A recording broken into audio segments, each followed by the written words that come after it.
இயேசுவனிடத்திலிருந்து உங்களுக்கு உதவி வரும். நான் நம்பிக்கையெல்லாம் இழந்து மரணப்படிக்கல சாக கிடந்தேன். எத்தனையோ தெய்வங்களை பக்தியா வணங்கினேன், கூப்பிட்டேன். சின்ன வயதுல இருந்து தினம் 2 வேளை. ஆனா ஆபத்து நேரத்தில் எனக்கு உதவி செய்ய யாரும் முன் வரல.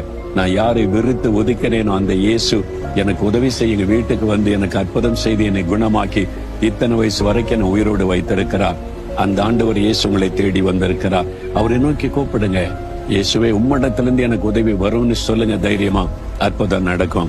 இப்ப ஜெபிக்கிறீங்களா? இருதயத்துல கை வைத்து உங்களுக்கு என்ன உதவி வேணும்? பண உதவி, ஆள் உதவி, அல்லது உங்களுக்கு ஊழியத்துல உதவி, என்ன உதவி வேணும்? என்ன தேவை இருக்கிறது? தேவனுக்கு தெரியப்படுத்துங்க. ஆண்டவரே, நீர் எனக்கு உதவி செய்கிற தேவன், ஒத்தாசை அனுப்புகிற தேவன். உம்மை நோக்கி நான் பார்க்கிறேன். மனிதர்களால் ஏமாற்றப்பட்டு விட்டேன். நான் நம்பின காரியங்கள் எல்லாம் என்னை கைவிட்டது. இப்பொழுது வானத்தை பூமியை உண்டாக்கின கர்த்தரிடத்திலிருந்து எனக்கு ஒத்தாசை வரும் என்று விசுவாசிக்கிறேன். இந்த காரியத்தை